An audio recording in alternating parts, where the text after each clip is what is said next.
అందరికీ నమస్కారం అండి. అందరూ కొత్త వాళ్ళు, యంగ్ బ్లడ్, ఎంతూజాజంతో, ఉత్సాహంతో నిర్మించుకుని ఈ పండగ చేసుకుంటూ తీస్తున్న ఈ సినిమా శ్రీ చిదంబరం గారు చాలా సక్సెస్ సాధించాలని కోరుకుంటున్నాను. ఎవరైనా సరే, నేనైనా ఎవరైనా సరే, ఇండస్ట్రీలో ఎవరైనా సరే, ఏదో ఒక రోజు ఇట్లాగే కొత్తగా వచ్చిన వాళ్ళమే. పుడుతూనే ఫస్ట్ సినిమాతోనే ఎవరు సెలబ్రిటీలు కారు.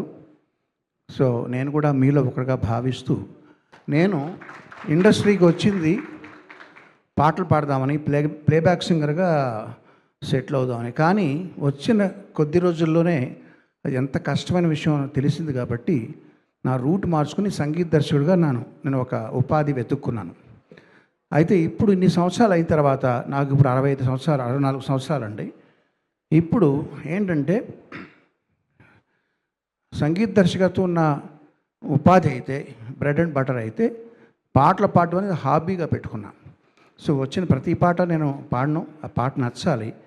వీరు నన్ను అప్రోచ్ అయినప్పుడు అందులో మెలోడీ నచ్చింది, సాహిత్యం నచ్చింది, అన్నిటికంటే ఆ సినిమా తాలూకు థీమ్ నచ్చింది, ఆ క్యారెక్టరైజేషన్ చెప్పారు.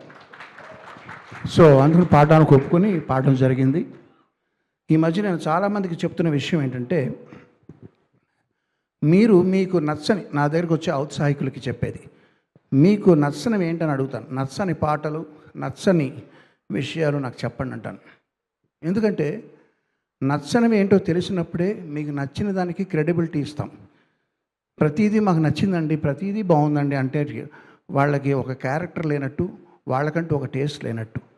సో నచ్చనివి మనకి చెప్పేది ధైర్యంగా ఎవరంటే బిజినెస్ అసోసియేట్స్ కాదు, బయట వ్యక్తులు కాదు, ఇంట్లో ఫ్యామిలీ మెంబర్సే మనకి ముఖం మీద చెప్తారు, ఇది బాగోలేదు, ఇది బాగుంది అని చెప్పి. ఈ పాట రిలీజ్ అయిన 5 days 10 days అయిందా రిలీజ్ అయ్యి? 10 days రిలీజ్ అయిన మర్నాటి నుంచి రోజు మా చెల్లెలు పొద్దున్నే ఇది పెట్టుకుని సుప్రభాత నాకు అరగదీస్తుంటే నేను చెప్పా, నీకు ఒకటి నచ్చినప్పుడు అది క్రియేట్ చేసిన వాళ్ళకి ఎక్స్ప్రెస్ చేయడం అనేది అది ధర్మం అని చెప్పి. తనది సినిమా ఫీల్డ్ కాదండి, తనకు సంబంధం లేదు, ఎవరితోనూ సంబంధం లేకపోయినా వినయ్కి నేను ఆ కాల్ చేయించి తనతో ఆ విషయం చెప్పించాను. సో అలా చెప్పినప్పుడు ఏంటంటే వాళ్ళకి ఒక సాటిస్ఫాక్షన్ వస్తుంది క్రియేట్ చేసిన వాళ్ళకి. సో నేను చేసే పని అది ప్రతిసారి అది మా చెల్లితో చెప్పించాను. ఇక ఏముందండి, నేను ఈ సినిమాలో చిన్న పాట పాడాను. I'm very happy for that and thank you for give me this wonderful song.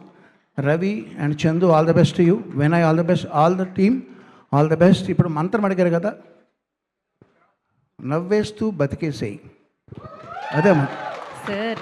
Thank you. నేను ఒక రికార్డింగ్ నుంచి వచ్చానండి మిమ్మల్ని సపోర్ట్ చేయడానికి. నేను ప్రత్యేకంగా ఈ పాట నాకు నచ్చింది కాబట్టి ఇప్పుడు వచ్చాను నేను. సో మళ్ళీ నేను రికార్డింగ్ కంటిన్యూ చేయడానికి వెళ్ళాలి కాబట్టి క్షమించండి మధ్యలో వెళ్ళిపోతున్నందుకు. All the best dream and I'm happy for this. Thank you sir. ఒక ఫోటో కోసం మీరు వేదిక మీద అందరినీ పిలిచేస్తాను సార్ నేను. అండ్ అలాగే ఒక్క లైన్ మీరు హమ్ చేస్తే బాగుంటుంది సార్, ఖచ్చితంగా. Please please please sir. Yeah. వెళ్ళే దారిలోన ముళ్ళే రావు అంటే ఎలా మరి, ఎలా మరి, చమత్కారమిది చిన్ని జీవితము, ఆరాటాలతో పోరాటము,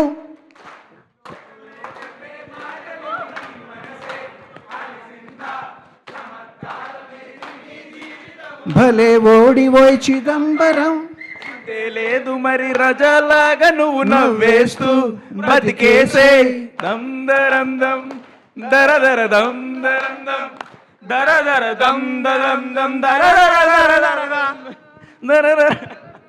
thank you sir, thank you, all the best, thank you. I request